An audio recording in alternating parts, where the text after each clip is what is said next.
Hello everyone, I am Ajay from learning like fusion. आज हम लोग डिस्कस करेंगे एनआईओएस के स्टडी मटेरियल्स का, जो कि टीचिंग एग्ज़ाम्स में बहुत ही ज़्यादा इस पे सवाल बनते हैं। हम लोग आज करेंगे कोर्स 502 के ब्लॉक 1 का यूनिट नंबर 1 करेंगे आज। इसमें क्या है कि प्रारंभिक स्कूली शिक्षा के दौरान सीखना, और ये ब्लॉक 1 जो है इसकी जो पीडीएफ होगी हम डिस्क्रिप्शन में डाल देंगे, आप वहां जाके डिटेल पढ़ सकते हैं। चलिए आज का डिस्कशन स्टार्ट करेंगे। आज हम लोग क्या पढ़ेंगे कि लर्निंग प्रोसेस क्या होती है, जो टीचिंग लर्निंग जो प्राइमरी स्कूल्स में होते हैं वो कैसे होते हैं, बच्चे कैसे सीखते हैं, इस बारे में चर्चा करेंगे। इसके साथ ही सीखने की विशेषताओं के बारे में जानेंगे। इसके साथ ही जो अफेक्टिंग है, लर्निंग को जो अफेक्ट करने वाले जो कारक है उन पे भी चर्चा की जाएगी। चलिए 1 बाय 1 चर्चा करते हैं। पहले हम लर्निंग प्रोसेस को जानते हैं। लर्निंग प्रोसेस को हिंदी में अधिगम प्रक्रिया कहते हैं। अधिगम प्रक्रिया, अधिगम आपने बहुत ही बार इस नाम को सुना होगा। अधिगम बेसिकली होती है कि चेंज इन बिहेवियर होती है, जो ऐसी बिहेवियर जो परमानेंट चेंज हो, जो ऐसी बिहेवियर हो जो परमानेंट चेंज हो, ना कि वह रिसेंटली या फिर थोड़ी देर के लिए हो फिर वो चेंज हो जाए। जैसे लाइक आप अगर गुस्सा हो जाते हैं तो लोगों से एंग्री में बात करते हैं, वो आपकी लर्निंग की पार्ट नहीं होती है, क्योंकि वो सडन आपके अंदर आती है और फिर कुछ देरी बाद वह समाप्त हो जाती है।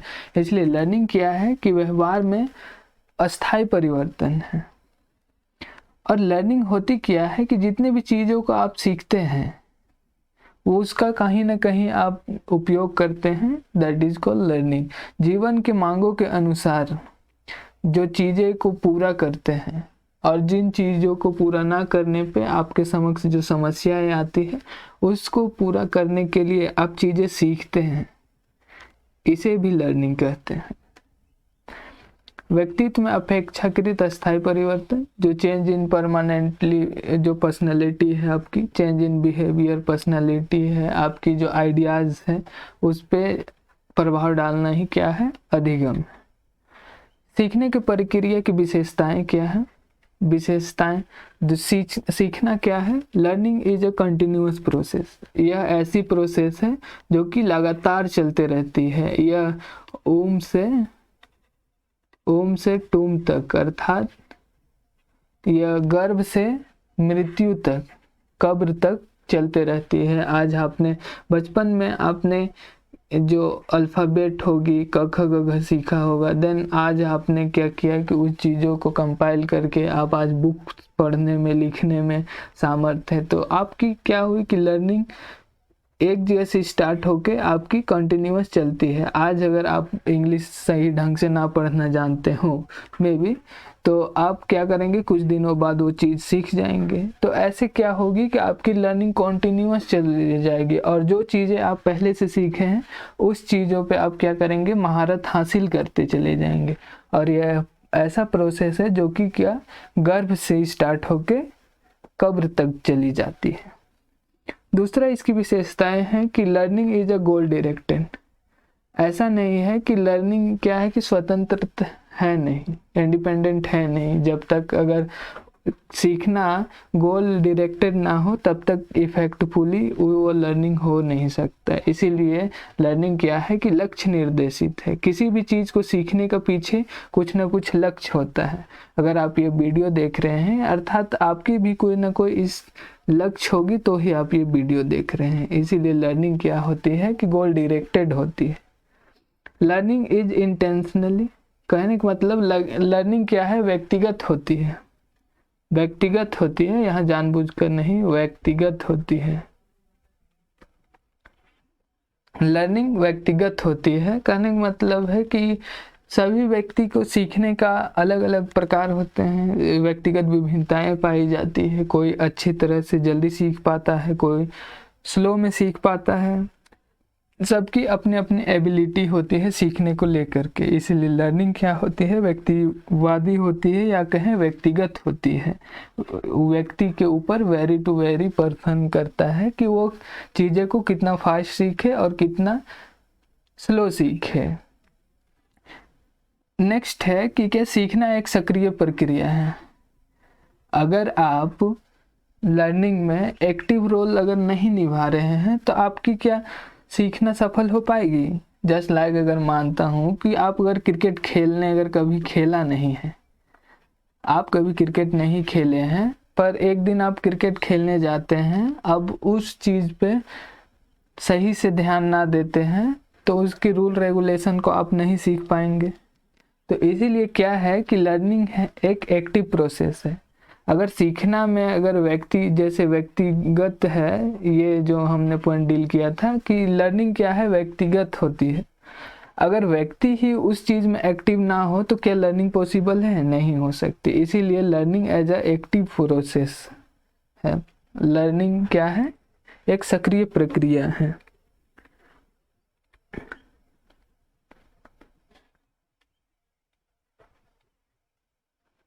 लर्निंग एक सक्रिय प्रक्रिया है। सीखना व्यक्तिवादी है, जो इंडिविजुअलिस्टिक है, व्यक्ति पर्सन टू पर्सन वेरी करता है। Learning is a outcome of the interaction of individual with the environment. क्या है कि व्यक्ति एवं पर्यावरण का जो है ये मेल ही क्या है, लर्निंग है। व्यक्ति किसी भी चीज़ों को जो घटना घटित होते हैं उसके आसपास पर्यावरण में ही सारी चीज़ें घटित होती है। चाहे वह कुछ भी करता है तो वो सभी कुछ ही क्या होती है कि पर्यावरण में ही घटित होते हैं। तो इसलिए क्या है कि इंटरचेंजेबली कहने का मतलब लर्निंग क्या है, इंडिविजुअल एंड एनवायरनमेंट का मेल है। लर्निंग क्या है, ट्रांसफरेबल है। ट्रांसफरेबल करने का मतलब स्थानांतरण, एक जगह से दूसरे जगह स्थानांतरण तो आप जानते ही हैं। पर लर्निंग में स्थानांतरण कैसे हो सकती है, जब चीज़ें क्या हो, एक जगह से दूसरे जगह स्थानांतरण हो। कहने का मतलब अगर आपने क ख ग घ सीखा है, आमेकार आ जब आपने सीखा है उसका ट्रांसफ़र आपने कहाँ किया, हिंदी पढ़ने में किया। यही क्या है, लर्निंग। आपने स्कूटर चलाना नहीं जानते थे बट आप उससे पहले साइकिल चलाना जानते थे, तो अब क्या है कि साइकिल को बैलेंस करना तो जानते थे, तो वही बैलेंस करना स्कूटर को बैलेंस करने में भी काम आ जाता है। यही है क्या है, सीखना स्थानांतरण है।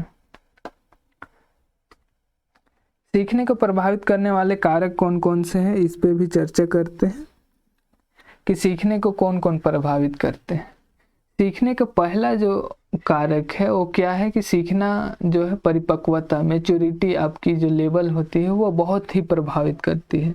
कहने का मतलब है कि अगर एक कक्षा का बच्चा लगभग वो 5 साल का होता है तो वो क्या करे, उसे अगर हम इंग्लिश में कन्वर्सेशन करने के लिए एकदम इन्फ्लुएंस जैसे सभा में बोलने के लिए कर दे तो वो नहीं हो सकता है। उसकी मैच्योरिटी लेवल उस लायक की होती नहीं है। इसलिए क्या होती है कि सीखना परिपक्वता जो है उसे वो प्रभावित करती है।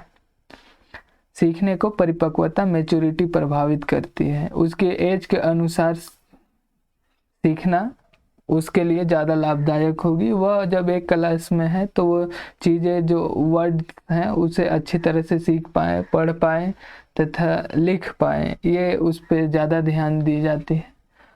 और जैसे अगर आप 16 साल के जो बालक हैं उनको अगर ये चीज़ आप बोलेंगे कि अल्फ़ाबेट आप अभी पढ़ें, अभी सीखें, तो वो मैच्योरिटी लेवल उसकी इस लेवल की नहीं है, इससे कई गुना ज़्यादा लेवल की होती है। तो वो इन चीज़ों पे इंटरेस्ट नहीं लेंगे क्योंकि ये चीज़ें वो बहुत पहले कर चुके हैं, तो वो बोर्डन महसूस करेंगे। तो कहने का मतलब है कि लर्निंग जो है परिपक्वता प्रभावित करते हैं लर्निंग को, उसके एज के अकॉर्डिंग, उसकी मैच्योरिटी लेवल के अकॉर्डिंग सीखना प्रभावित करते। दूसरा क्या है कि सीखने की तैयारी। अब ऐसा नहीं है कि अगर आप कोई चीज़ सीख रहे हैं, अगर उसमें एक्टिव प्रोसेस आप नहीं है, एक्टिव उसमें नहीं है, तो चीज़ें आप अच्छी तरह से नहीं सीख पाएंगे। उस चीज़ के लिए आप अगर रेडी नहीं हैं तो आप नहीं सीख पाएंगे सही से। तीसरा जो है वो है इन्वायरमेंट। जो लर्निंग को इन्वायरमेंट बहुत ही प्रभावित करती है। आप जैसे देखे होंगे कि जब टीचिंग के लिए आप कहीं गए होंगे तो जहाँ से भी बच्चे आते हैं, एक दुकानदार का अगर बच्चा क्लास में आया है तो उसकी कैलकुलेशन औरों के अपेक्षा ज़्यादा अच्छी होती है और फास्ट होती है, क्योंकि वह डेली की यूज में उस चीज़ को लाता है, दुकान में जाके बैठता है, चीज़ों देता है। तो वो क्या होती है कि वो उसकी जो इन्वायरमेंट होती है वो उसे लर्निंग में प्रभावित करती है। तो ये थर्ड पॉइंट है। एंड चौथा जो है लर्निंग को प्रभावित करने वाले कारण मोटिवेशन है। अगर आपके अंदर मोटिवेशन नहीं है तो आप लर्निंग सही ढंग से नहीं कर सकते, क्योंकि मोटिवेशन जो होती है टॉप लेवल होना बहुत ज़रूरी है। अब अगर DSSB का तैयारी कर रहे हैं तो DSSB का तैयारी करने के लिए आपके पास मोटिवेशन रहता है कि आप इस चीज़ को पास करेंगे, देन आप क्या करेंगे कि एक गवर्नमेंट टीचर बन जाएंगे। तो ये मोटिवेशन आपकी लर्निंग को अफेक्ट करते हैं। ये 4 कारक हैं जो कि मोटिवेशन को अफेक्ट करते हैं। सीखना वही है, सीखने और परिपक्वता कैसे इन्फ्लुएंस करते हैं। देख, मोटिवेशन जो हमारे लर्निंग्स का बहुत ही पार्ट होती है, इसको हम क्या कहते हैं, नीड से इंटरचेंजेबली कह सकते हैं कि आवश्यकता क्या है हमारी मोटिवेशन। मोटिवेशन 2 प्रकार की होती है, एक इंटरनल और एक एक्सटर्नल होती है। बाहरी एवं आंतरिक 2 प्रकार की मोटिवेशन होती है। बाहरी जो मोटिवेशन होती है, बाहरी अभिप्रेरणा, इसमें क्या होती है कि आप किसी के डर से या फिर किसी के कहने से या फिर किसी बाहरी जो तत्व होती है, एनवायरनमेंट के तत्व जो होती है, उससे आप इन्फ्लुएंस होके चीज़ों को करने स्टार्ट कर देते हैं। जैसे अगर मान लीजिए कि आप DSSB की तैयारी कर रहे हैं, क्योंकि वहाँ ज़्यादा सैलरी मिलती है, इसलिए आप क्या कर रहे हैं कि तैयारी कर रहे हैं कि नहीं वहाँ हम अच्छे से तैयारी करेंगे, मुझे ज़्यादा सैलरी मिलेगी। तो ये क्या है कि बाहरी अभिप्रेरणा है। आपके अंदर से टीचिंग एप्टीट्यूड जो है वो आप इसलिए नहीं कि हमें पढ़ाना एक पैशन है इसलिए नहीं, आप उस पैसे के लिए तैयारी कर रहे हैं। तो ये क्या हुई, आपकी बाहरी अभिप्रेरणा हुई। और आंतरिक अभिप्रेरणा का क्या हुई, नहीं मुझे टीचिंग करना है, मेरा पैशन है, हम टीचिंग करा सकते हैं। तो ये क्या हुई कि आपकी आंतरिक अभिप्रेरणा हुई। इसमें क्या होती है कि लोकस ऑफ कंट्रोल, जो करने के लिए जो केंद्र बिंदु होता है वो आपके अंदर होती है, और जो किसी कार्य को करने के लिए जिसका केंद्र बिंदु बाहर होती है, चीज़ें बाहर के कारण आप उस चीज़ के पे अट्रैक्ट होते हैं, वो बाहरी अभिप्रेरणा होती है। चिल्ड्रन, बच्चे कैसे सीखते हैं? बच्चे कैसे सीखते हैं, आपने देखा होगा कि बच्चे कैसे सीखते हैं।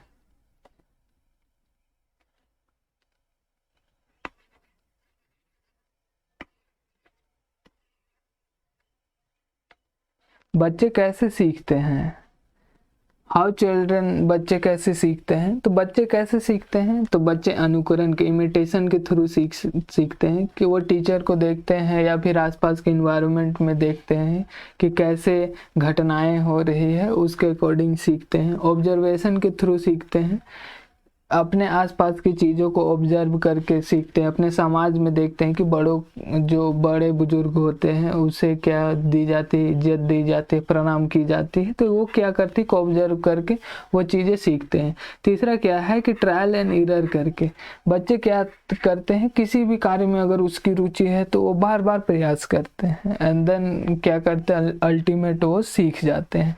ऐसी होती है। एंड पार्टिसिपेशन के थ्रू सीख सकती है, एक्टिव जो उनकी पार्टिसिपेशन होती है उनके थ्रू भी सीखते हैं।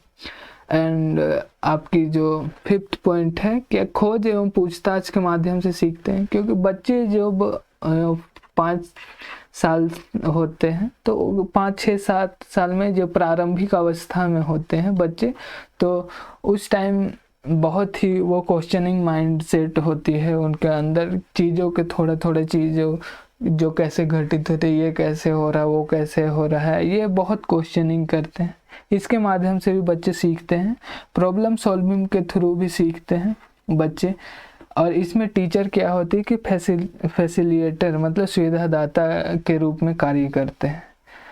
अर्थ बनाने के रूप में भी सीखते हैं कि लर्निंग क्या होती है, मीनिंगफुल मेकिंग होती है, इसके रूप में भी सीखा जाता है। चलिए इसे 1 बाय 1 डिस्कस करते हैं। अनुकरण, इमिटेशन होती क्या है? जो इमिटेशन है इसे हम जनरली जो नकल करना है ऐसे हम इसे प्रयोग करते हैं। तो इमिटेशन होती क्या है कि नकल दूसरे के कार्यों को और व्यवहारों को जो नकल किया जाता है उसे कहा जाता है कि कोई हर किसी का नकल नहीं कर सकता। क्या है कि कोई हर किसी का नकल नहीं कर सकता। कहने का मतलब है कि जो नकल करने में बच्चा कब किसी का नकल करता है, जब उसे कोई क्या करे, प्रभावित करे, तो ही बच्चा क्या नकल करे, उसको नकल करेगा। जैसे अगर मान लेते हैं हम टीचर के रूप में अगर क्लास में जाते हैं, क्लास में हम अगर अच्छे कपड़े पहन के जाते हैं तो बच्चे क्या होंगे कि प्रभावित होंगे, वो भी अपने जो ड्रेस होगी उसे साफ सुथरा पहन के आना पसंद करेंगे। तो वो क्या कर रहे हैं कि टीचर्स का इमिटेशन कर रहे हैं और चीज़ों को आसानी से सीख रहे हैं। तो इमिटेशन होती है कि दूसरों को कार्यों एवं व्यवहारों का क्या नकल करके पुनः प्रस्तुत करना ही क्या है, इमिटेशन है।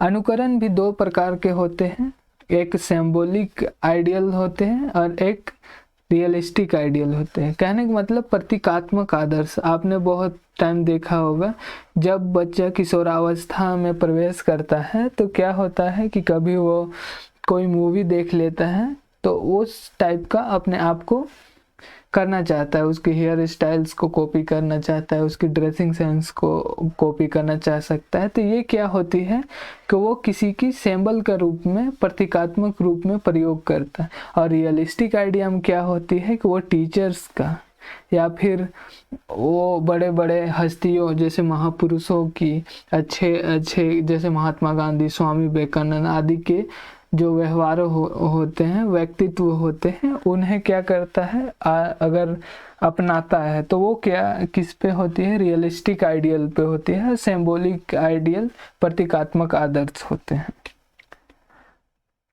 नकल को अति संभवतः 3 प्रकार से बड़े तरीके से बांटा जाता है। क्या है कि नकल को, कहने का मतलब जो अनुकरण है, अनुकरण को मजबूत किया जाता है, मतलब उसे प्रस्तावित इनकरेज किया जाता है। वो 3 प्रकार से उसको इनकरेजमेंट की जाती है।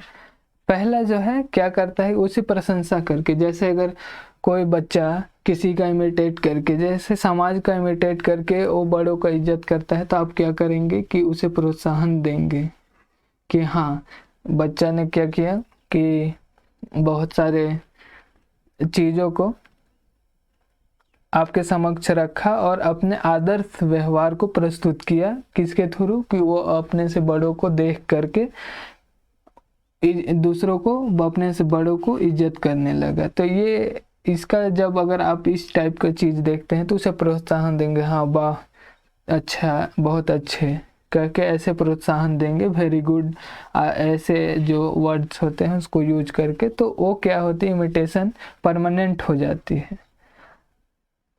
दूसरा क्या है कि जब अगर इमिटेशन किया जा रहा है, अगर उसका सेटिस्फाइंग रिजल्ट नहीं आता है तो वो इमिटेशन पूरा नहीं होता, वो चेंज हमारे बिहेवियर को नहीं कर पाती है। तो जब भी इमिटेशन हो तो हमारी जो सेटिस्फाइंग लेवल हो उससे हाई होना चाहिए। जैसे हमने अगर किसी व्यक्ति का इमिटेट किया और जब हम उस चीज़ का पुनरुत्पादन किया तो लोगों ने उसे क्या किया, डिस्करेज किया कि नहीं ये अच्छा चीज़ नहीं है। जस्ट लाइक हम अगर कोई मूवी देखते हैं और मूवी देखने के बाद जैसे चोर का जो अथी है उसे हम क्या करते हैं, इमिटेट करते हैं और हम अपने पिताजी के यहाँ से 10-5 रुपये उड़ा लेते हैं। तो ये क्या होती है कि इस टाइप की बिहेवियर को समाज में डिस्करेज की जाती है। तो इसलिए यह इमिटेशन सफलतापूर्वक नहीं होती और हमारी चेंज इन बिहेवियर हो नहीं पाती है, जिसके कारण इमिटेशन नहीं होती है। तो इमिटेशन को जो मजबूत करने का एक तरीका है वो क्या है कि संतोषजनक परिणाम हो। जब हम इमिटेशन कर रहे हो तो वो चीज़ें से हमें संतोषजनक परिणाम मिले। वाइकेरियस रीइंफोर्समेंट कहने का मतलब परोक्ष रूप से जो पुनर्बलन हो। कहने का मतलब जैसे है कि किसी को देख करके, जो सक्सेसफुल बिजनेसमैन है उसे देख करके हम क्या होते हैं कि मोटिवेट होते हैं, हम भी इस चीज़ को कर लेंगे। और कोई जो होते हैं उनकी गलतियों से हम क्या करते हैं, सीख जाते हैं। तो यही है वाइकेरियस रीइंफोर्समेंट। आज के डिस्कशन में इतने ही। आई होप आप चीज़ें अच्छे से समझे होंगे और इसकी पार्ट आगे आएंगे। आप डिटेल जो जानकारी के लिए नीचे डिस्क्रिप्शन में आपको पीडीएफ जो नॉइज़ का होंगे वो बुक की पीडीएफ मिल जाएंगे, तो आप वहाँ ज़रूर रेफ़र करें, आप उनसे ज़्यादा क्लियरिटी पा सकते हैं। You are amazing, keep learning, keep growing. Thank you.